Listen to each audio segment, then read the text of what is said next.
So good morning student, I welcome you all in today's class। और आज की class में हम इंडियन पॉलिटिकल थिंकर्स से रिलेटेड 200 एमसीक्यूज को प्रैक्टिस करेंगे। सो ये आपके 200 एमसीक्यूज हैं related to Indian political thinkers, आपके यूजीसी नेट के लिए भी इम्पॉर्टेंट है। एंड जो एमए का एंट्रेंस टेस्ट दे रहे हैं आप, पोस्ट ग्रेजुएशन एडमिशन टेस्ट जो दे रहे हैं आप यूनिवर्सिटी ऑफ इलाहाबाद का, उसमें भी आपका ये बहुत ही एक इम्पॉर्टेंट रोल प्ले करेगा।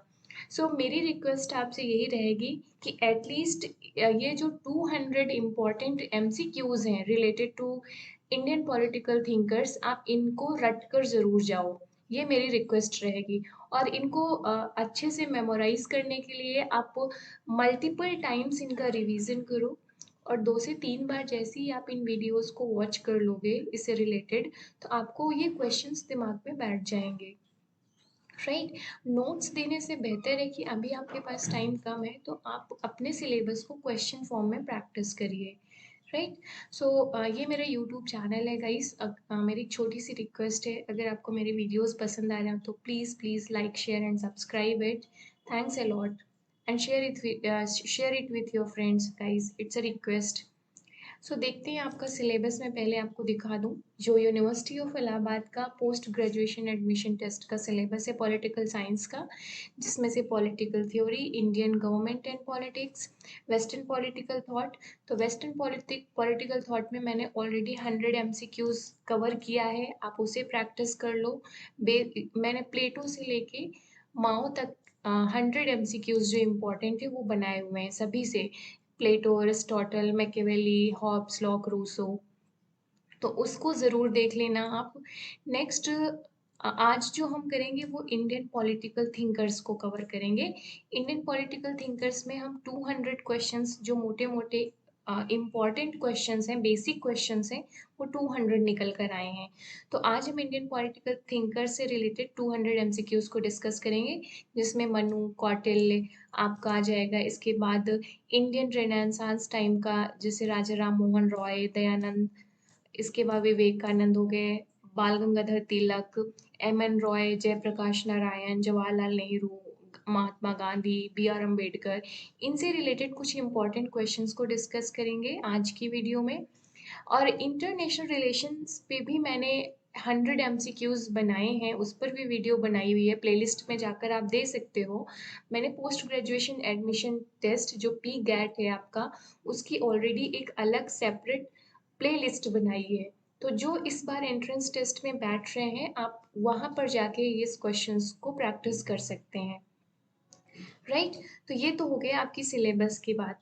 तो चलते हैं अब आपके 100 एमसीक्यूज में, जो आज हम प्रैक्टिस करने वाले हैं वीडियोस में।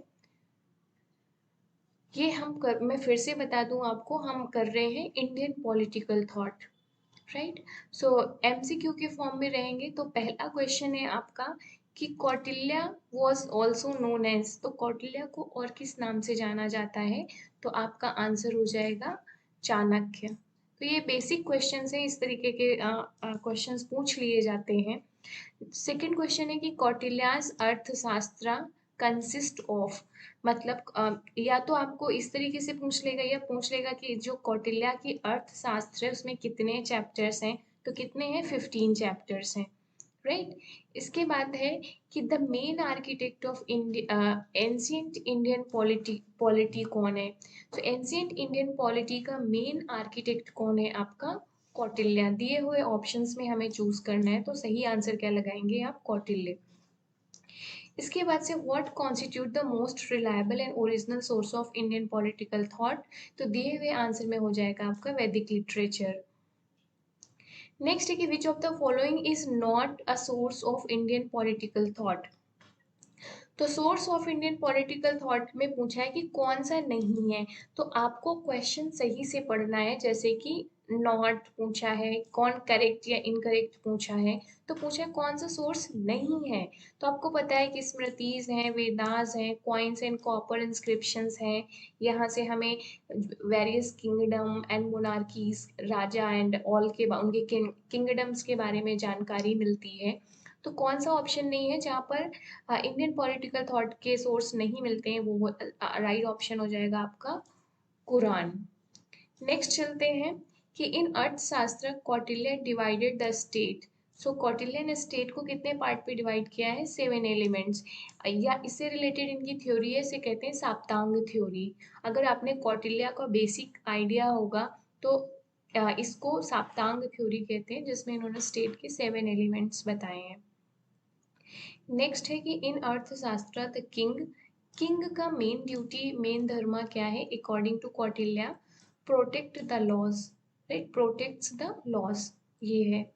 इसके बाद which of the following is not Kautilya's element of the state. तो जो 7 एलिमेंट्स हमने यहाँ पर क्वेश्चन किया था, जिसे सप्तांग थ्योरी बोला जाता है, आपको ये 7 एलिमेंट्स याद होने चाहिए।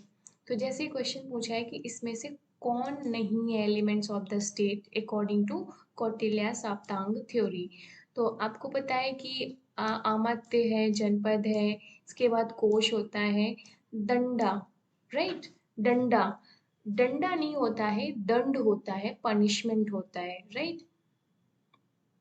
नेक्स्ट है Kautilya suggest that council of minister should consist of 3 to 4 ministers होने चाहिए। कौटिल्य प्रिस्क्राइब्स फॉर कितने मेंबर्स होने चाहिए जो आपके जो सैक्रेड लॉज बनाएंगे, तो वो होंगे आपके 3। तो ये तो हाँ, ये बेसिकली डिटेल में कवर करने से की वजह से ये सारे क्वेश्चंस मैंने इंक्लूड किए हुए हैं यहाँ पर। आप चाहें तो इस तरीके के फैक्चुअल इंफॉर्मेशन को क्विट कर सकते हैं, बेसिक क्वेश्चन ही करके जाओ अगर आपके पास समय नहीं है तो। फिर है कि अर्थशास्त्र में कौन सा एक ऐसा मेजर टाइप ऑफ पनिशमेंट नहीं है, तो फोर्स्ड लेबर। फिर है कि फॉरेन पॉलिसी, जैसे ये वेरी इंपॉर्टेंट है, ये बहुत ज़्यादा इंपॉर्टेंट है, जो इंपॉर्टेंट है मैं उसको ऑलरेडी टिक कर दूंगी, राइट। जैसे ये बेसिक इंपॉर्टेंट, बहुत ज़्यादा इंपॉर्टेंट है, राइट। ये हो गया, ये हो गया, ये तो एकदम रट्टा मार लो, इस तरीके के क्वेश्चंस आपको मिलने वाले हैं। सो फॉरेन पॉलिसी जो कौटिल्य है उसमें देयर शुड बी कितनी पॉलिसीज होना चाहिए, तो इसे जो 6 फोल्ड पॉलिसी कहते हैं। तो कौटिल्य ने जो फॉरेन पॉलिसी सजेस्ट की है अर्थशास्त्र में, वो 6 फोल्ड पॉलिसी के नाम से जानते हैं। नेक्स्ट है कि वैदिक लिटरेचर देयर आर 4 वेदास। तो वैदिक लिटरेचर में आप देखेंगे कितने हैं, 4 वेदास हैं।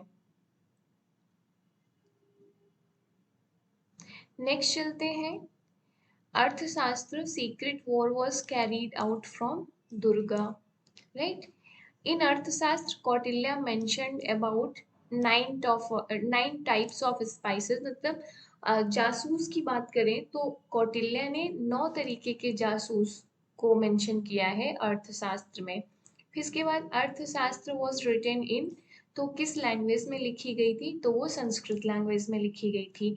फिर नेक्स्ट है कि जो कौटिल्य थे या चाणक्य थे, वॉज द किसके प्राइम मिनिस्टर, चंद्रगुप्त मौर्य के किंगडम में क्या थे, तो चंद्रगुप्त मौर्य के प्राइम मिनिस्टर थे कौटिल्य। ये भी ध्यान रखना है आपको कि उनकी अथॉरिटी क्या थी। नेक्स्ट आपका क्वेश्चन है स्टेटमेंट बेस्ड है कि in the happiness of his subject lies the king's happiness. इस तरीके की स्टेटमेंट किसने दी है, हुज स्टेटमेंट इज दिस, तो ये किसने दी है, कौटिल्य ने दी है, कि प्रजा या जनता की खुशी में ही राजा की खुशी है, ये किसने दिया है, कौटिल्य। फिर इसके बाद नेक्स्ट एक और स्टेटमेंट बेस्ड है कि who says a king who administers justice in accordance with dharma, evidence, customs and written laws will be able to conquer the world। मतलब किसने स्टेटमेंट दी है कि राजा, वो राजा जो जस्टिस को एडमिनिस्टर करता है अकॉर्डिंग टू धर्मा या एविडेंस या रिटन लॉज, वो पूरी दुनिया को जीत सकता है। तो ये स्टेटमेंट किसकी है, आपकी कौटिल्य की है। नेक्स्ट है कि according to Kautilya if there is a conflict among the various laws, so which one of the following law is supreme. अगर कई सारे लॉज हैं, उनमें कॉन्फ्लिक्टिंग कंट्रास्टिंग नेचर के हैं, तो कौन सा प्रिवेल करेगा, कौन सा डोमिनेट करेगा, तो कौन करेगा, धर्मा करेगा। फिर Kautilya belongs to the caste of Brahmin. इसके बाद देखेंगे Kautilya categorise legal matters into civil and criminal.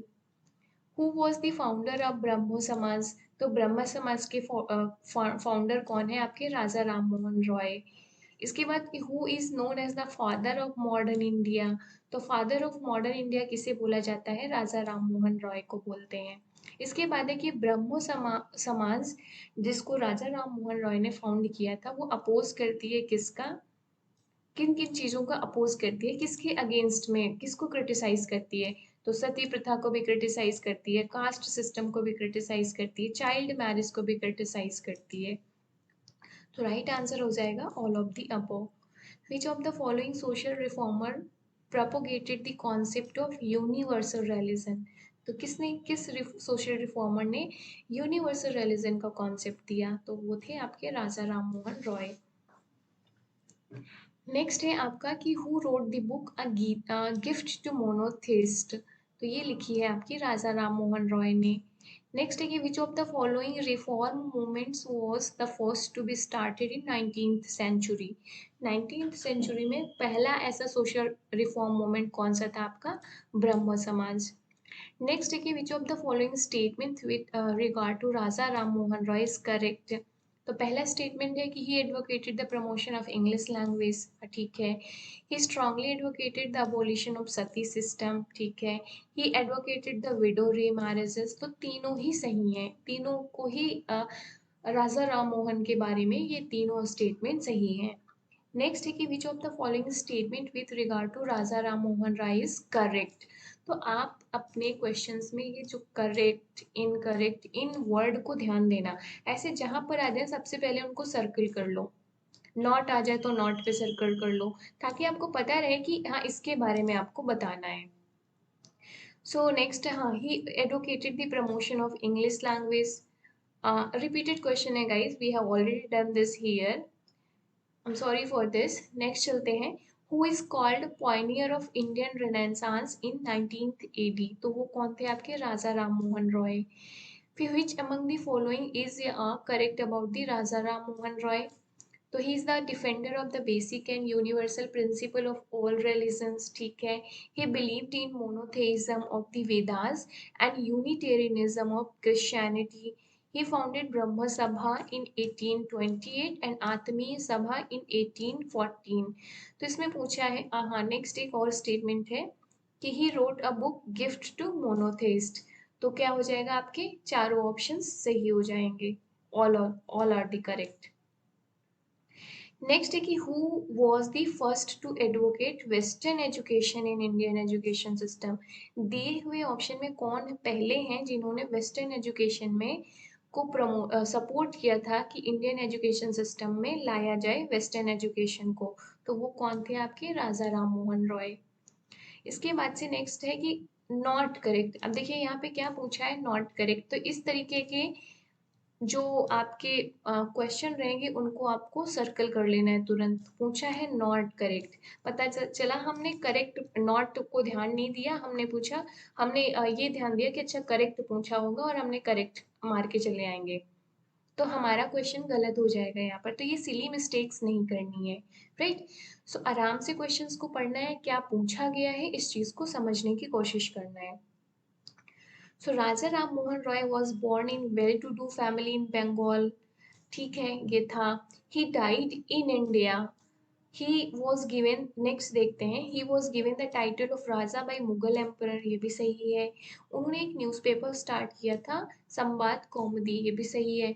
तो ऑप्शन आपका बी गलत है, तो हमारा राइट आंसर हो जाएगा ऑप्शन बी। क्यों गलत है ये? क्योंकि वो इंडिया में डाइड नहीं हुए थे, ये ध्यान रखना है। आउट ऑफ द इंडिया वो उनकी डेथ हुई थी, राइट, ये ध्यान रखना है। नेक्स्ट है कि which of the following are the features of Roy's Brahmo Samaj? So Raja Ram Mohan Roy हैं, उनका जो ब्रह्मो समाज ऑर्गेनाइजेशन था उसके फीचर्स के बारे में पूछा है। तो opposition of the idol worship, सही है, उन्होंने आइडल वर्शिप को क्रिटिसाइज किया था। Practice of collective prayers, ideals of brahmacharya, तो इसमें हमारा ऑप्शन सही हो जाएगा 1 एंड 2। तीसरा सही नहीं है ब्रह्म समाज के बारे में। Who was the first to advocate Western education in India? Sorry guys. So वो राजा Ram Mohan Roy. Who started Arya Samaj, who started Arya Samaj, तो ये है स्वामी दयानंद सरस्वती। आर्य समाज और ब्रह्म समाज दोनों में कंफ्यूजन होता है।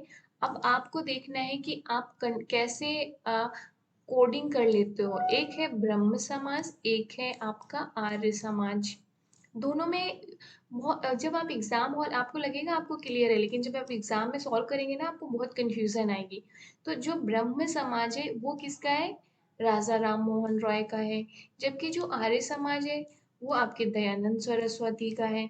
तो अब आपको देखना है कि ये आप चाहे बी एस करके नीचे आर लिख लें, BRAD ऐसे करके कुछ कोड बना लो जिससे कि आपकी कंफ्यूजन ना हो वहां पर, राइट। नेक्स्ट चलते हैं कि बैक टू द वेदास ये स्लोगन किसने दिया था। वेरी पॉपुलर, किसने दिया था, दयानंद सरस्वती ने। ये सारे बहुत बेसिक क्वेश्चंस हैं गाइस। मैं फिर से इस चीज पे फोकस करूंगी कि ये बेसिक क्वेश्चंस हैं। आपसे इतना तो एक्सपेक्टेशन रखी जाती है कि इतने बेसिक क्वेश्चंस तो आप याद कर ही जाएं। Who is the author of book Satyarth Prakash, तो इसको किसने लिखा है, दयानंद सरस्वती ने। Which of the following statement is not true regarding the Arya Samaj, आर्य समाज किसने किया, AD Dayanand Saraswati. Not true, कौन सा सही नहीं है, तो बिलीव इन वन गॉड, ठीक है। Opposes idol worship, advocate widow remarriage, advocates polytheism, तो आपका गलत कौन सा है, इन्होंने पॉलीथेइज्म को सपोर्ट नहीं किया है, तो ये हमारा करेक्ट आंसर हो जाएगा क्योंकि नॉट करेक्ट पूछा है। Who said the Vedas are the source of all knowledge, तो ये किसने किया है, दयानंद सरस्वती ने। फाइंड द इनकरेक्ट स्टेटमेंट, क्या पूछा है, इनकरेक्ट स्टेटमेंट, राइट। तो Dayanand Saraswati was originally named Mool Shankar, yes. Dayanand Saraswati का ओरिजिनल नाम क्या था, मूल शंकर। ये क्वेश्चन भी अलग से बन सकता है, ध्यान रखना है। ही सेट अप आर्य समाज इन 1875 एट बॉम्बे, ये भी एक सेपरेट क्वेश्चन बन सकता है कि आर्य समाज की स्थापना कब की गई थी और कहाँ की गई थी, तो 1875 में बॉम्बे में की गई थी। इसके बाद he received education from a blind teacher named Swami Virjanand, ठीक है। He protested against the slogan go back to Vedas, तो इसमें पूछा है इनकरेक्ट स्टेटमेंट, तो ये गलत हो जाएगा भाई, ये गलत है क्योंकि इससे पूछे अगेंस्ट में थे, नहीं वो तो सपोर्ट कर रहे थे गो बैक टू वेदास, ये तो उनका स्लोगन ही था। तो ये कैसे इसके अगेंस्ट में जाएंगे, तो ये इनकरेक्ट स्टेटमेंट हो जाएगी। नेक्स्ट चलते हैं कि शुद्धि movement was started by Arya Samaj, और आर्य समाज की स्थापना किसने की थी, आपके AD D for Dayanand Saraswati. इस तरीके से कोडिंग कर लो आप, आपको याद रहेगा। The original name of the Dayanand Saraswati, देखिए क्वेश्चन आ ही गया, मैंने ऊपर आपको बताया था कि इंपॉर्टेंट है ये, तो Mool Shankar. Who was the first person to use term swaraj, swaraj शब्द का पहली बार इस्तेमाल किसने किया था, दयानंद सरस्वती ने। इंपॉर्टेंट क्वेश्चन है। Who established Ramakrishna Mission, Ramakrishna Mission की स्थापना किसने की थी, स्वामी विवेकानंद ने। Who raised the slogan back to Gita, back to Vedas किसका था, बैक टू वेदास किसका था, दयानंद सरस्वती का। अब यहाँ पर पूछा है बैक टू गीता, ध्यान रखना, पता चला अच्छा ये बैक टू वेदास आपने दयानंद सरस्वती मारकर चले आए, नहीं, पूछा है back to Gita. Back to Gita किसका है, स्वामी विवेकानंद का। जबकि दयानंद सरस्वती का क्या था, बैक टू वेदास। ऊपर हमने ये क्वेश्चन सॉल्व किया है। तो who raised the slogan back to Gita, Swami Vivekananda. Who wrote the book man the maker of his own destiny, तो ये बुक लिखी है स्वामी विवेकानंद ने। Who is known as the patriotic saint of India, तो ये है आपके स्वामी विवेकानंद ने को जाना जाता है। Who was invited to the Parliament of Religions in 1893, तो ये कौन है, आपके स्वामी विवेकानंद को। अब यहाँ से दो क्वेश्चंस और बनते हैं गाइस। एक तो ये कि पार्लियामेंट ऑफ रिलीजन कब ऑर्गेनाइज की गई थी जिसमें विवेकानंद जी ने पार्टिसिपेट किया था, तो 1893। कहाँ पर, प्लेस शिकागो, राइट, शिकागो में हुई थी ये कॉन्फ्रेंस। तो रिलीजन की कॉन्फ्रेंस जो है 1893 में शिकागो में हुई थी, इसको अटेंड किया था स्वामी विवेकानंद जी ने। तो ये 3-4 क्वेश्चंस बन रहे हैं यहाँ से और इन सबको ध्यान रखना है आपको। What is the primary effect of the western conquest and western culture on the new social awakening in India? पूछ रहा है कि सबसे प्राइमरी इफेक्ट क्या था किसका, वेस्टर्न कॉन्क्वेस्ट और वेस्टर्न कल्चर का। इंडिया में जब अवेकनिंग हो रही थी, पुनर्जागरण हो रहा था, तो वेस्टर्न कल्चर का क्या प्रभाव पड़ा, बेसिक पूछा है। तो प्रभाव ये पड़ा कि it exposed the weakness and decay in Indian society. तभी तो सोशल रिफॉर्म हुए, तभी तो जो सोशल इविल्स थी उसको दूर करने का प्रयास किया गया।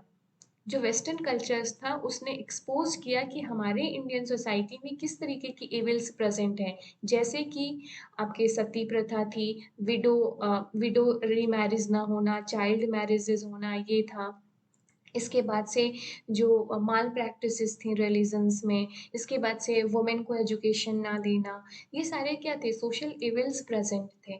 तो वेस्टर्न कल्चर और वेस्टर्न एजुकेशन ने क्या किया, इस वीकनेस एंड डीके को एक्सपोज किया और इसी मुद्दे को सोशल रिफॉर्मर्स ने लिया और उन्होंने हर एक रिफॉर्म की तरफ स्टेप लिया, चाहे वो वुमेन एजुकेशन के लिए हो, चाहे वो रिमूवल ऑफ चाइल्ड मैरिजेस के लिए हो, या तो विडो रीमैरिज का सपोर्ट करना हो, या सती प्रथा का एबॉलिशंस हो। तो ये सारे सुधार किए गए थे, राइट। तो ये करेक्ट ऑप्शन क्या हो जाएगा आपका, B.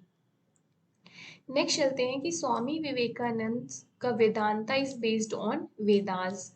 Swami Vivekananda nationalism is based on religions.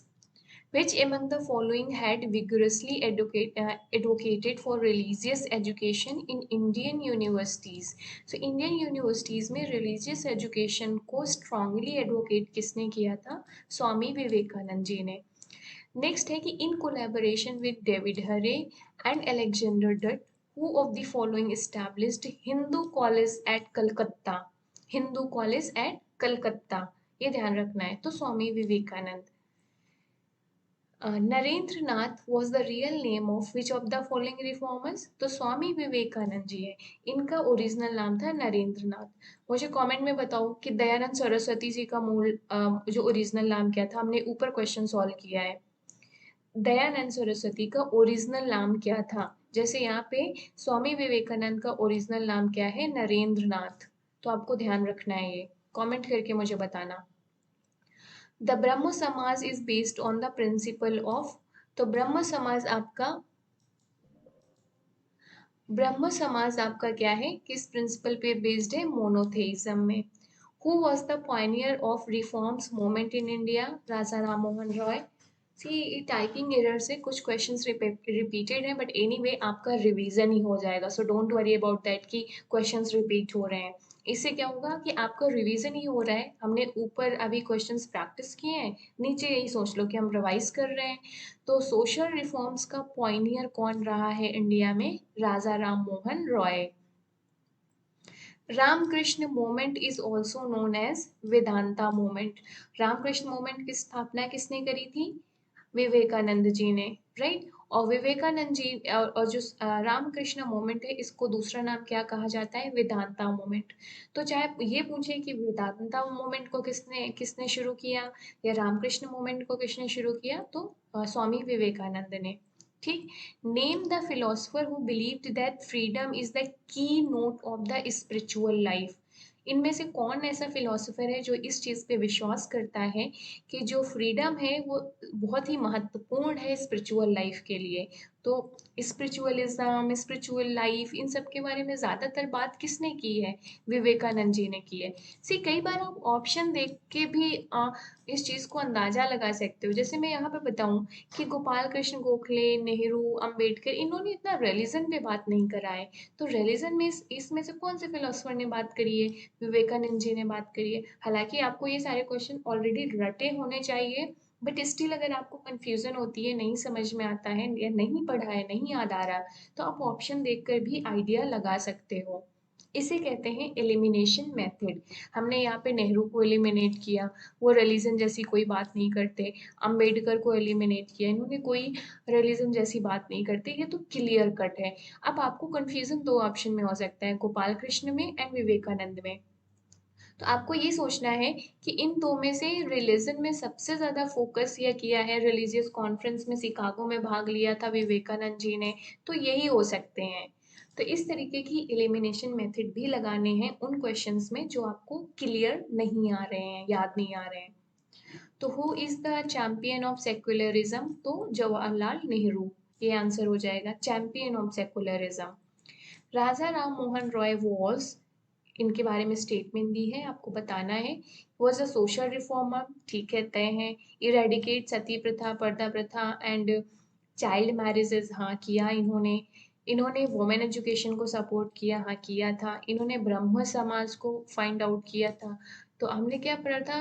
BSB, BR, और हमने क्या पढ़ा था? BR मतलब ब्रह्म समाज की स्थापना किसने की थी? राजा राम मोहन रॉय ने, हाँ ठीक है, all of the above are correct. और जबकि दूसरा क्या था हमने?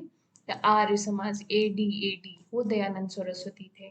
तो कंफ्यूज नहीं होना है, ये छोटे छोटे कोडिंग भी हमने बनाकर चल रहे हैं। नेक्स्ट है कि what was Ambedkar's full name? Ambedkar का फुल नाम पूछा है, तो भीमजी राव अम्बेडकर, राइट। BR अम्बेडकर कहते हैं हम लोग, डॉक्टर BR अम्बेडकर, तो Bhimji Rao Ambedkar. What was moon का? तो ये अम्बेडकर्स न्यूज़पेपर्स नाम था। Name the portfolio handled by doctor Ambedkar in an independent Indian government, तो वो क्या थे? लॉ मिनिस्टर थे। डॉक्टर अम्बेडकर जब इंडिपेंडेंट इंडिया हुआ, गवर्नमेंट बनी, तो जब पहली पोर्ट कैबिनेट बनी, पोर्टफोलियो उनको क्या दिया गया था? Law ministry. Who is the champion of doctrine of social revolution through human revolution? किसने इस कॉन्सेप्ट को सपोर्ट किया कि सोशल रिवॉल्यूशन जरूरी है थ्रू दी ह्यूमन रिवॉल्यूशन? तो वो है JP नारायण। रिवॉल्यूशन पे सबसे ज्यादा काम या थॉट्स JP नारायण जी के हैं। Who condemned Gandhism as a reactionary social philosophy? तो वो हैं आपके MN Roy. Who condemned Gandhism as a reactionary social philosophy? Who of the following was the founder of All Indian Socialist Party? तो ये हैं JP नारायण आपके फाउंडर। Why Socialism किसने लिखा है? JP नारायण ने।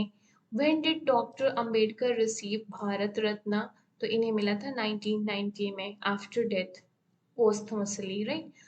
We are Indians firstly and lastly, ये statement किसने दी थी? अंबेडकर ने। Doctrine of total revolution was expounded by JP Narayan.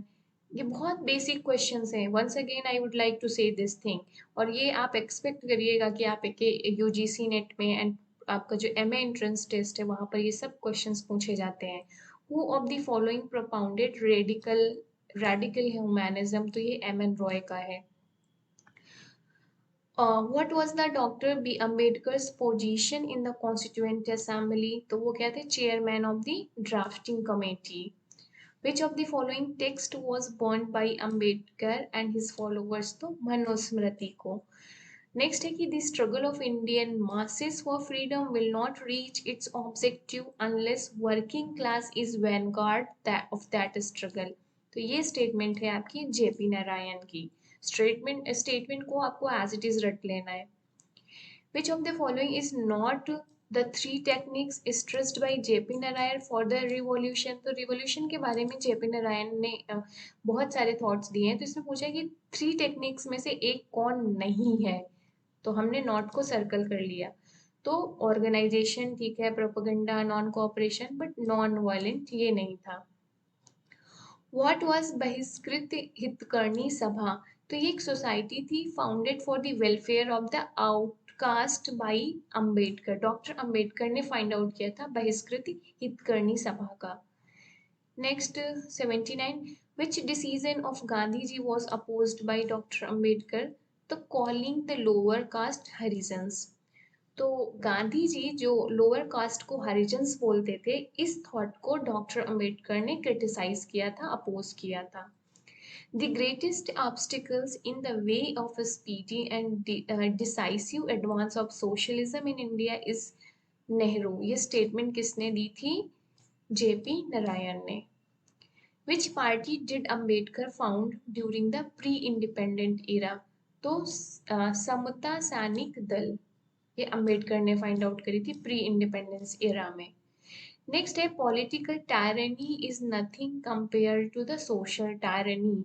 Social tyranny जो कास्टिज्म था, राइट right? जो कास्ट हायरार्की थी उसकी बात. तो कास्ट हायरार्की एंड कास्टिज्म इन सबको सबसे ज्यादा अपोज किसने किया है? बी आर अम्बेडकर ने. तो ये किसने किया, ऐसा किसका है? So more courageous than the application who defies government. Who said this? Doctor Ambedkar. The abolition of private property, state ownership of the means production and planned economy do not by themselves end exploitation of labor nor lead to an equal distribution of the wealth. ये किसने कहा है? M N Roy ने.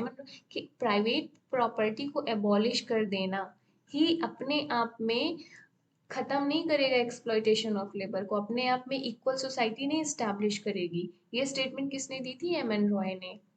Who was awarded Bharat Ratna in 1999? तो ये JP Narayan.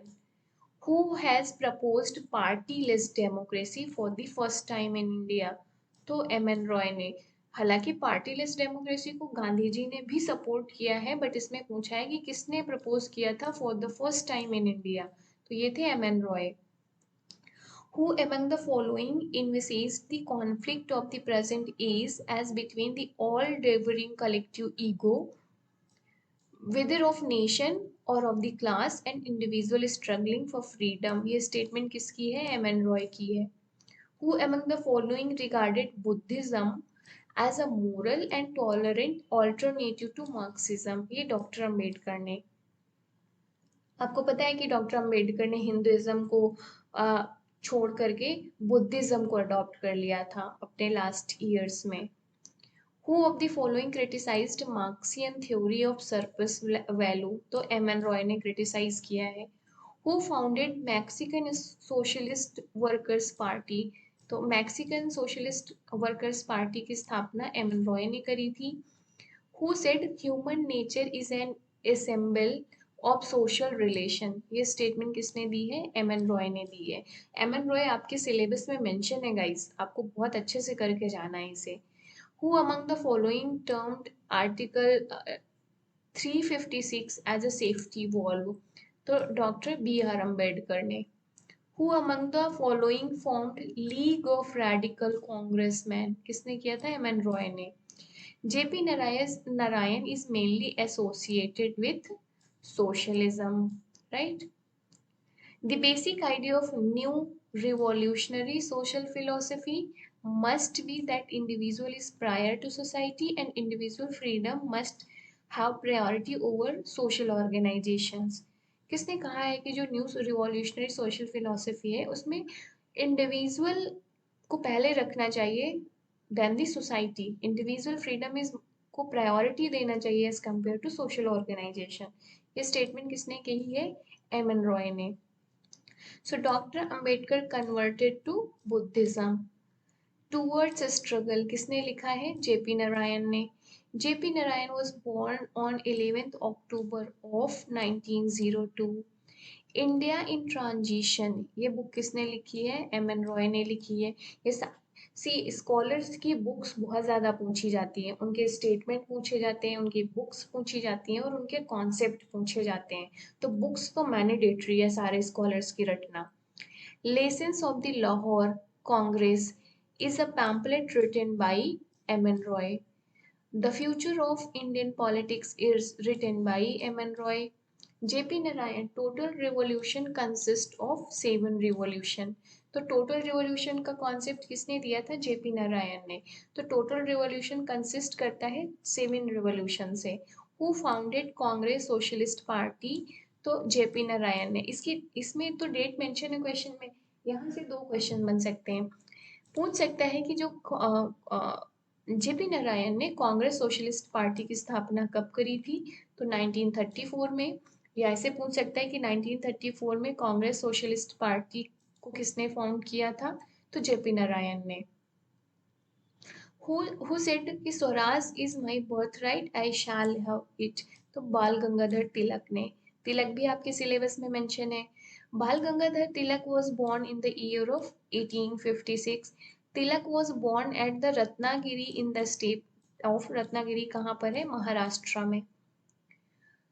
To Tilak Swaraj must precede social reforms, right?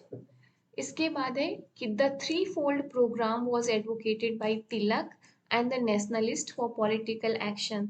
तो उससे पूछा है कि three principles were boycott, national education and one was, third one was the swadeshi. तो ये तीनों से भी क्वेश्चन आता है कि जो तिलक ने थ्री फोल्ड प्रोग्राम लाए थे पॉलिटिकल एक्शन के रूप में, उन तीन प्रिंसिपल क्या क्या थे, तीनों को याद रखना है। तो यहाँ पे एक पूछा है, कई बार पूछ लेगा, चार ऑप्शन में दे देगा और कहेगा एक कौन नहीं था। तीन तो थे बट एक कौन नहीं था, तो तीन क्या थे, बाइकॉट, नेशनल एजुकेशन एंड स्वदेशी। ये ध्यान रखना है आपको। Tilak began and completed his education at Poona, Pune पे। The greatest work of Tilak was Gita Rahasya. तो ऐसे भी पूछ सकता है कि गीता रहस्य के राइटर कौन है, ऑथर कौन है, तो तिलक है। या तिलक की ग्रेटेस्ट वर्क कौन सी है, Gita Rahasya. Which one of the following was one third of the Lal Bal Pal, हाँ, त्रिमूर्ति, त्रिमूर्ति रेट लाल बाल पाल को माना जाता था। तो इसमें बाल गंगाधर तिलक, Bal for Bal Gangadhar Tilak, Lala Lajpat Rai, right. Who was called the father of Indian unrest. बहुत ही इंपॉर्टेंट क्वेश्चन है ये वाला गाइस। इंडियन अनरेस्ट का जनक किसे माना जाता है, तिलक को, Bal Gangadhar Tilak. Who called the Tilak the maker of modern India. Tilak को मेकर ऑफ मॉडर्न इंडिया किसने बोला है, गांधी जी ने। नेक्स्ट है कि Tilak joined Indian National Congress in the year of 1892।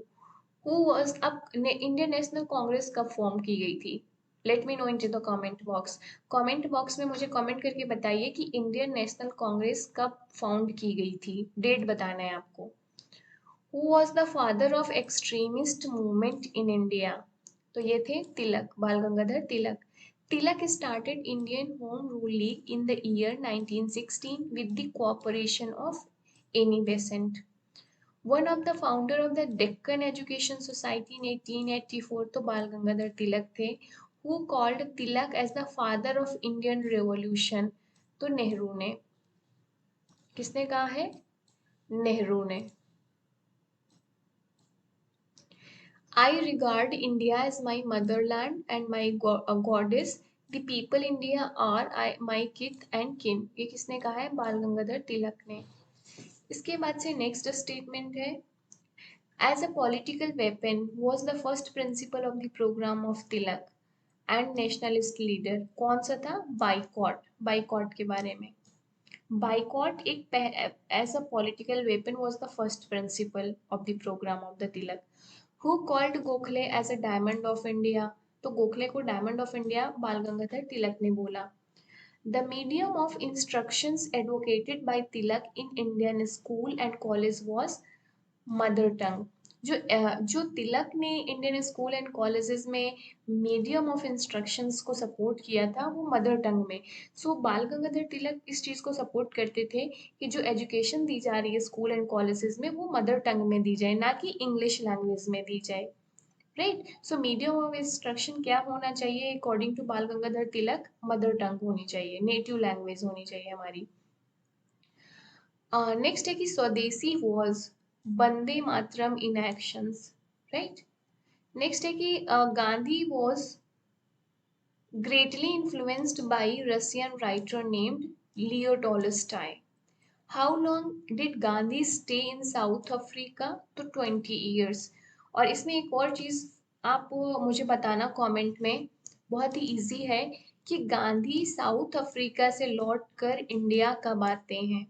जो भारत में प्रवासी भारतीय दिवस मनाया जाता है 9 जनवरी को, तो आप मुझे बताइए कि ये क्यों मनाया जाता है और जो गांधी हैं वो साउथ अफ्रीका से कब वापस भारत लौट कर आए थे? 9 जनवरी में, किस सन को? जिसकी वजह से 9 जैन को हमारे यहाँ प्रवासी भारतीय दिवस मनाया जाता है। The first name given to Satyagraha was passive resistance. Next, by ahimsa, Gandhi did not mean merely non-injury to others. It also has a positive and active meaning, namely love and charity. तो अहिंसा का गांधी जी का सिर्फ ये मतलब नहीं था कि किसी को हार्म मत करो या नॉन इंजरी मत करो, राइट? उनका इसका पॉजिटिव मतलब भी था। पॉजिटिव क्या था? Love and charity. The third element of the satyagraha is tapasya, self suffering. इसके बाद Gandhi links the principle of satyagraha to the spirit and ethos of democracy. The two central features of Gandhi's theory of satyagraha are, two central features क्या हैं गांधी की जो theory of सत्याग्रह है? ये है non violence and truth. Who according to Gandhi is a dictionary of daily references, तो ये है गीता को मानते हैं। When did Nehru make his first public speech which surprised many prominent leaders of Indian political life? तो ये था 1915 में। When did Nehru elected as the chairman of Allahabad municipality? तो 1923 में। नेक्स्ट है कि in which Congress session did Nehru pledged for the complete independence rather than dominion status? तो complete independence की डिमांड रखी गई थी कांग्रेस सेशन 1929 में। ये लाहौर सेशन था आपका। Community Development Program was launched under the leadership of Nehru on the 2nd October 1952 में। The then National Planning Commission was formed in 1950। तो नेशनल प्लानिंग कमीशन को 1950 में बनाया गया था। Gokhale was honored with the title of Knight Commander of the Indian Empire in the year of 1914। In his early years, Gokhale was greatly influenced by Ranade. Gokhale was born on 9th May 1866। इसके बाद who founded the Servants of Indian Society? Gokhale। Most important questions, most important। Next है कि in which year was Gokhale elected President of the Indian National Congress? तो 1905 में। ये भी ध्यान रखना है। In his autobiography Gandhi calls Gokhale as his mentor and guide. तो गांधी के गुरु कौन थे बेसिकली? तो वो थे आपके Gokhale. So Gokhale was born at Kotluk in the state of Maharashtra.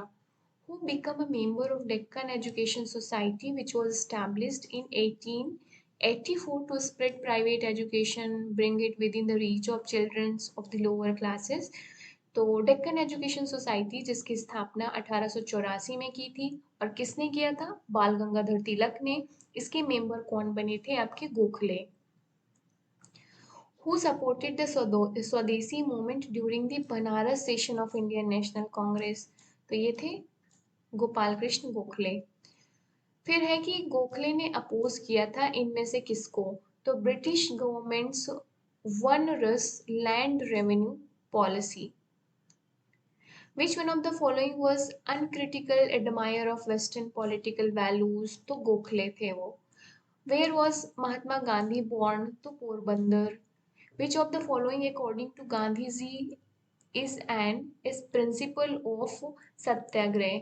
तो आपके non violence, truth, infinite capacity of suffering, तो ऑल ऑफ दी अबव हो जाएगा। ये सारे क्या है? प्रिंसिपल्स ऑफ सत्याग्रह हैं। Who translated Gandhi's autobiography into English? तो ये है Mahadev Desai. When did Gandhi ji return to India from South Africa? See, this question came। So ये है 1915 guys। थोड़ी सी टाइपिंग एरर है यहाँ पे, मैं लिख देती हूँ यहाँ पे 1915। तो इसके पहले मैंने यही क्वेश्चन आपसे पूछा था कि गांधी जी साउथ अफ्रीका से कब रिटर्न हुए थे? तो ये थे 1915, 9 जनवरी 1915, 1915। और 9 जैन को इसीलिए प्रवासी भारतीय दिवस, इंडियन डायस्पोरा डे मनाया जाता है। Who was the political Guru of Gandhi? तो Gopal Krishna Gokhale. When was the Gandhi-Irwin Pact signed? तो 5th March 1931। Which nationalist organization did Gandhi join after coming back to India? तो इन्होंने इंडियन नेशनल कांग्रेस ज्वाइन करी थी। Who wrote Suffering is the mark of human tribe? It is an external law. The mother suffers so that her child may live। तो ये statement Mahatma Gandhi ji की है। What was Gandhi profession in South Africa? तो वो क्या थे? Lawyer थे। Who initiated the non-cooperation movement in India? तो Mahatma Gandhi. On which date the International Day of Non-Violence is celebrated? तो 2 अक्टूबर। महात्मा गांधी जी की जो बर्थ डेट है उसको international day of non violence celebrate किया जाता है। When did Gandhi support the खिलाफत मूवमेंट in India? तो 1919। In which year did Gandhi started the Quit India movement? तो 1942। How old was Gandhi when he was assassinated? तो 78 years के थे जब गांधी जी का असैसिनेशन हुआ था। तो आप मुझे कमेंट में बताओ कि वो ईयर कौन सा था, किस ईयर में असैसिनेशन हुआ था गांधी जी का। Who gave the title Mahatma to Gandhi and referred to him as a Maharaj? तो रविन्द्रनाथ टैगोर ने महाराज के रूप में उन्हें रिफर करते थे। When was the first time Gandhi went to South Africa? 1893. Which of the following, according to Gandhi, is the technique of satyagrah? तो non-cooperation, fasting, civil disobedience, तो all of the above. The Gandhian philosophy satyagrah is a natural outcome from the supreme concept of, तो Gandhian philosophy of satyagrah is a natural outcome from the supreme concept of truth. Who says, I have conceded that even in the non-violent state, police force is necessary, and this I admit। तो ये is a sign of my imperfect अहिंसा। तो statement किसका था? गांधी जी का था। सी, ये statement कोई टफ नहीं है, आप 2-4 बार रिवीजन करेंगे तो बहुत आसानी से याद हो जाएंगी। नेक्स्ट एक स्टेटमेंट है कि किसने कहा है, so it was better to be violent if there is a violence in our heart than to put on the cloak of non violence. ये किसने कहा है? गांधी जी ने। When did Gandhi published Hind Swaraj? तो ये 1909 में। The period which is considered as a Gandhian era in Indian independence struggle? तो 1915 से लेके 1948 तक जब के पीरियड को गांधीयन एरा माना जाता है इंडियन इंडिपेंडेंस स्ट्रगल में। Who is known as American Gandhi? तो मार्टिन लूथर किंग को अमेरिकन गांधी के नाम से जाना जाता है। The life of Mahatma Gandhi is written by, किसने लिखी है? लुइस फिशर ने। Who is known as the South African Gandhi? तो नेल्सन मंडेला को। American Gandhi Martin Luther King, South African Gandhi Nelson Mandela. When did Jawaharlal Nehru born? तो 14th November 1889। When was Nehru first elected as a Congress president? तो ये 1929 जब कांग्रेस का Lahore session हुआ था तब उसके प्रेसिडेंट थे, और यहीं पर इन्होंने कंप्लीट इंडिपेंडेंस की डिमांड की थी। What was the name of newspaper which was started by Nehru? तो ये था national Herald. What is the name of Nehru's autobiography? तो an autobiography। Who wrote the book Discovery of India? तो ये नेहरू ने लिखी है। Nehru truly wanted to establish a democratic republic, democratic socialist state. So Nehru wanted to establish democratic socialist state. Nehru drafted the resolution of agrarian program at the Lucknow session of the Congress in which year? 1936. The birthday of Nehru is observed as Children's Day, 14th November. Which part of the constitution was prepared by Nehru? तो preamble।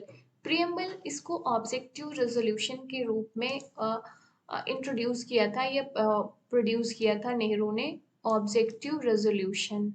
तो ये भी पूछा जा सकता है कि objective resolutions को कौन लाया था कॉन्स्टिट्यूएंट असेंबली में।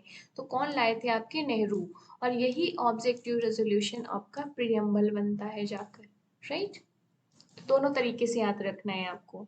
Nehru gives great emphasise on individual freedom and civil liberty. Who moved objective resolution in constituent assembly, तो नेहरू थे। Where did Jawaharlal Nehru die, तो दिल्ली पे।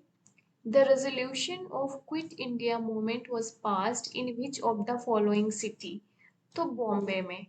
Nehru's socialism was given a concrete from the Awadh session of the Congress in the year 1955। So Awadh session में जो socialism था नेहरू का वो concrete idea के रूप में आता है और ये सेशन कब हुआ था 1955 में। Who said there should be no cooperation with the evil but there should be no hatred against the evil. ये किसकी स्टेटमेंट है आपकी, गांधी की। Whose concept of democracy does not need the existence of political parties, तो M N Roy. M N Roy ने partyless democracy की बात की है। The purpose of all rational human endeavor, individual as well as collective, is attainment of freedom. किसने कहा है, M N Roy ने। JP Narayan gave a call to total revolution at Patna in 1974। तो एक तो पहली बार टोटल रिवॉल्यूशन को किसने कौन लाया, तो जेपी नारायण। कहाँ पर, पटना में। और किस ईयर में, 1974 में। नेक्स्ट क्वेश्चन है कि I feel the constitution is workable, it is flexible and it is strong enough to hold the country together both in peace time and war time. ये किसने कहा था, बी आर अम्बेडकर ने। इन्होंने कहा कि जो कॉन्स्टिट्यूशन अगर सही से वर्क करता है तो इतना फ्लेक्सिबल भी है, स्ट्रॉन्ग भी है कि चाहे वो पीस टाइम हो या वॉर टाइम हो, दोनों सिचुएशन में कंट्री को एक साथ रखेगा, यूनाइटेड रखेगा। तो ये थे बी आर अम्बेडकर का statement. Ambedkar attended the first round table conference जो लंदन में हो रही थी 1930 में। और अम्बेडकर भी वन ऑफ द पर्सन है जिन्होंने तीनों राउंड टेबल कॉन्फ्रेंस अटेंड करी थी। अब गांधी जी के बारे में भी राउंड टेबल से पूछा जा सकता है कि गांधी जी ने कब किया था। तो गांधी जी ने 1931 में conference, round table conference join की थी, जो सेकेंड कॉन्फ्रेंस थी गांधी जी ने। Right. Who among the following political leader was arrested following the proclamation of the national emergency in 1975, तो जेपी नारायण। तो आपको ये भी ध्यान रखना है कि जो नेशनल इमरजेंसी है इंडिया में कब लगी थी, 1975 में। उस टाइम किसकी गवर्नमेंट थी, आपकी इंदिरा गांधी की गवर्नमेंट। और किसको अरेस्ट किया गया था, जेपी नारायण को। M.N. Roy's concept of radical humanism is based on the cosmopolitanism। तो एक तो पहली बात कि रेडिकल ह्यूमैनिज्म का कॉन्सेप्ट किसने दिया, तो एम एन रॉय ने दिया था। और रेडिकल ह्यूमैनिज्म किस आइडियोलॉजी पे बेस्ड है, cosmopolitanism. Which of the following is absent in M N Roy's organised democracy. तो हाँ, ये कह रहा है absent कौन सा है। तो हम देखेंगे कि जो एम एन रॉय की डेमोक्रेसी है वो डिसेंट्रलाइजेशन है, वहाँ पर फेडरलिज्म है, डायरेक्ट डेमोक्रेसी है, ये सेंट्रलाइजेशन ऑफ पावर नहीं है। तो राइट आंसर ये हो जाएगा, centralisation of power. In 1940 the League of Radical Congressmen formed a new party under the leadership of Radical Democratic Party। So हाँ, 1940 में जो लीग ऑफ रेडिकल कांग्रेसमैन थे उन्होंने एक नई पार्टी फॉर्म करी थी under the leadership of M N Roy, और उस पार्टी का नाम था radical democratic party.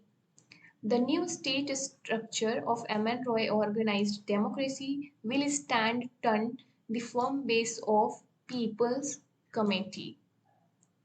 Next question है कि जो the governor general in M N Roy supreme people's council will be elected by voters and entire country, voters of the entire country. तो M N Roy की जो ऑर्गेनाइज्ड डेमोक्रेसी थी, जिसमें सबसे जो न्यू स्टेट स्ट्रक्चर इन्होंने प्रपोज किया था, उसका बेस क्या था? People's committee. और जो सुप्रीम पीपल्स काउंसिल है, इन्होंने जो आइडिया दिया था, उसमें से वो कहाँ कैसे इलेक्ट की जाएगी? Voters of the entire country से। आज की सेशन का लास्ट क्वेश्चन है कि the term of deputies of provincial people's council as suggested by M.N. Roy in the organized democracy is, तो टर्म कितना होगा? 4 ईयर का होगा, जो M.N. रॉय ने किया था। तो मोटा माटी हमने इंडियन पॉलिटिकल थॉट पे क्वेश्चंस 200 क्वेश्चंस कवर किए हैं।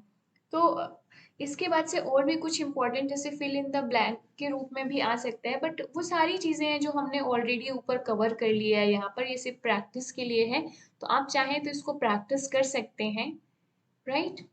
और अगर आप कहेंगे तो ये जो आपके स्टेटमेंट है कितने 100, आई थिंक नहीं 72 हैं, तो आप कहेंगे तो मैं इसका एक इंडियन पॉलिटिकल थॉट पे जो ये 71 क्वेश्चंस हैं फिल इन द ब्लैंक्स के रूप में, इन पर भी हम लोग एक अलग से वीडियो बना लेंगे, जिससे कि इंडियन पॉलिटिकल थॉट आपका मैक्सिमम पूरा कवर हो जाएगा। कोई भी क्वेश्चंस पूछेगा, चाहे जिससे पूछे आपका, वो आपका यहाँ से पूरा कवर होता है। सो यहाँ पर हमने कवर किया Indian political thinkers. Indian political thinkers में हमने M N Roy, Jayaprakash Narayan, Jawaharlal Nehru, Gandhi, B R Ambedkar, Dayanand Saraswati, Vivekananda, Raja Ram Mohan Roy, और इसके बाद से कौटिल्या, ये सारी चीज़ें किया है। हाँ, जैसे कि जैन और बुद्धिस्ट के पॉलिटिकल थॉट नहीं कवर हो पाए इसमें, और अरविंदो घोष, इन तीन के अगर आप इतना रट लेते हो, इसके बाद से मैं इसके भी अलग से बना दूंगी जो बच जाएंगे। तो एक तरीके से रिमेनिंग जो कॉन्सेप्ट या मिसलीनियस करके हम एक अलग से वीडियो बना सकते हैं। मिसलीनियस पे हर एक यूनिट से जो हमारे रह गए हैं, उनको हम एक मिसलीनियस वीडियो में कवर कर लेंगे, बट वो वीडियो मैं तभी बनाऊंगी जब मुझे आपका सपोर्ट मिलेगा। अगर आप मेरे वीडियो के यहाँ तक पहुँचे हैं, तो इसका मतलब आप एक सीरियस एस्पिरेंट हैं और आप वाकई क्वालिफाई करना चाहते हैं, चाहे वो एमए एंट्रेंस टेस्ट हो या यूजीसी नेट हो। अगर आपको चाहिए कि हाँ मैं एक मिसलीनियस वीडियो बनाऊं जो इन सारे जो रह गए हैं जो टॉपिक उसको कवर कर ले, तो मैं इस पर ज़रूर बनाऊंगी। बट आज की वीडियो में हमने जितना कवर किया है गाइज, इतना तो बेसिक रिक्वायरमेंट है कि आपको करके जाना है। बहुत सिंपल सिंपल बेसिक क्वेश्चन है जो आपको करके जाने हैं, और ये पूछे ही जाएंगे आपके एग्जाम में। अब ये सारे क्वेश्चन आप यूजीसी नेट के क्वेश्चन पेपर उठा के देख लो, वहां पर भी मिलेंगे। आप पोस्ट ग्रेजुएशन एडमिशन टेस्ट तो हालांकि आपको एक्सपीरियंस होगा धीरे धीरे कि उसमें से किस तरीके के क्वेश्चंस आते हैं, बट इससे ज़्यादा डीप नहीं पूछेगा कोई, यूजीसी नेट से ज़्यादा हार्ड जाकर नहीं पूछेगा, राइट? तो हाँ, तो हमने क्या क्या कवर कर लिया? हमने कवर कर लिया western political thought, Indian political thought, international relation. 3 sections तो पूरी तरीके से कवर हो गए हैं हमारे। अब एक और, हाँ, और हमने पॉलिटिकल थ्योरी में इसके एमसीक्यूज में करवा दूंगी पॉलिटिकल थ्योरी के। हाँ, इंडियन गवर्नमेंट एंड पॉलिटिक्स में भी हमने 100 क्वेश्चंस किए थे, chief minister, council of minister, इन सब से लेकर ये भी। मेन हमारा बचा है पॉलिटिकल थ्योरी, पॉलिटिकल थ्योरी और कंपैरेटिव पॉलिटिक्स, जिसके एमसीक्यूज आपको 2 वीडियोस में मिल जाएंगे। और मुझे नहीं लगता कि 3 वीडियो से और ज़्यादा इस चीज़ में लगेंगे। तो मुझे कमेंट में बताओ, शेयर करो कि आपकी जो यूजीसी नेट जो एग्ज़ाम होगा अभी मर्ज्ड साइकिल वाला, उसका, और ये पोस्ट ग्रेजुएशन जो एडमिशन टेस्ट है, इसकी प्रिपरेशन आपकी कैसी चल रही है, कहाँ तक आप पहुँचे हो, और आपको किस टॉपिक पे ज़्यादा दिक्कत आ रही है, जो आपका प्रिपेयर नहीं हो रहा आपको। मेन है कि जो आपकी ये प्रिपरेशन जर्नी है इसकी, चाहे यूजीसी नेट की हो या एमए एंट्रेंस टेस्ट हो, आपको प्रॉब्लम कहाँ पर आ रही है? आपको क्वेश्चंस टैकल करने में प्रॉब्लम आ रही है, या आपको ये समझ नहीं आ रहा है कि सिलेबस कैसे कवर करें? क्या चीज़ पे दिक्कत आ रही है? Late me no into the comment box, जिससे कि जो फर्दर वीडियोस बनाए जाएं वो उस चीज़ों को प्रायोरिटी दी जाए, आपके जो कंसर्न्स हैं मैं उनको इंक्लूड कर पाऊँ। क्योंकि मेरे ऐसे वीडियोस बना देने का कोई मतलब नहीं है अगर वो आपकी प्रॉब्लम्स को सॉल्यूशन नहीं दे पा रहे हैं, आपकी प्रॉब्लम नहीं सॉल्व कर पा रहे हैं। तो सबसे मोस्ट इम्पॉर्टेंट मेरा एम एंड ऑब्जेक्टिव यही है कि आपकी जो कंसर्न्स हैं, आपके जो प्रॉब्लम्स हैं वो सॉल्व हों। बीइंग अ टीचर मेरी यही रिस्पॉन्सिबिलिटी है कि आपको जो इस वीडियो से कुछ सीखने को मिले। आपका पर्पस सॉल्व होना चाहिए। फॉर एग्जांपल आपका पर्पस है एमए एंट्रेंस को क्वालिफाई करना, तो इन वीडियोस के थ्रू ये पर्पस सर्व होना चाहिए। आपका एमए एंट्रेंस क्वालिफाई होना चाहिए। This is my aim and objective guys. Hope you understand this thing. तो मुझे कमेंट में ज़रूर बताना कि आपको ये इस जो एमए एंट्रेंस टेस्ट की प्रिपरेशन कर रहे हो, यहाँ पर प्रॉब्लम कहाँ पर आपको आ रही है, या यूजीसी नेट का प्रिपरेशन कर रहे हो तो आपको प्रॉब्लम किस टॉपिक पे आ रही है। तो मैं उस वीडियोस को ज़्यादा प्रायोरिटी दूंगी। बाकी 2 और या 3 वीडियोस और बनेंगे आपके एमए एंट्रेंस टेस्ट के लिए। बाकी मैं फिर से रिक्वेस्ट करूंगी कि वेस्टर्न पॉलिटिकल थॉट और इंटरनेशनल रिलेशन और इंडियन कॉन्स्टिट्यूशन पर इंडियन पॉलिटिकल थॉट, 4 वीडियोस हो गए हैं, चारों में हमने एमसीक्यूज प्रैक्टिस किए हैं। इंडियन पॉलिटिकल थॉट में तो हमने 200 एमसीक्यूज प्रैक्टिस किए हैं। तो इतने एमसीक्यूज अगर प्रैक्टिस कर लोगे तो मोर देन इनफ है to qualify the MA entrance test and UGC NET. Trust me guys, right. So video थोड़ी लंबी हो गई है, don't worry about that, but still हमारे इतने क्वेश्चंस बहुत इंपॉर्टेंट थे। And thanks for watching. अगर आप यहाँ तक पहुँचे, once again I would like to request you, please please share and subscribe my channel. And please मुझे अपना मोटिवेशंस, मेरा भी मोटिवेशंस बढ़ेगा अगर आपके लाइक्स शेयर एंड सब्सक्राइब्स बढ़ेंगे। सो मुझे अच्छा लगेगा, आपका रिस्पॉन्स अच्छा रहेगा, तो मुझे भी मोटिवेशन मिलेगा ऐसे कंटेंट क्रिएट करने का, वीडियोस बनाने का, क्योंकि जिससे आपको हेल्प मिले। सो आपका सपोर्ट मेरे लिए बहुत मायने रखता है गाइस। आपके कमेंट्स एंड ऑल अच्छा लगता है, मुझे मोटिवेट करता है जब आपके पॉजिटिव कमेंट्स आते हैं। मुझे लगता है हाँ वाकई आप लोगों का कुछ प्रॉब्लम सॉल्व हो रहे हैं, आप लोगों को कुछ तो हेल्प मिल रही है मेरे वीडियोज से। एक बेसिक सा सेटिस्फेक्शन मिलता है guys. So thanks for the all the love and support you have given to my channel. Thanks a lot. I'm grateful to you guys. So मिलते हैं नेक्स्ट वीडियो में, आज के लिए इतना ही। See you in the next video, thanks for watching. And yes, तब तक के लिए keep learning and keep exploring, revise जरूर करते रहना। Okay, see you in the next video.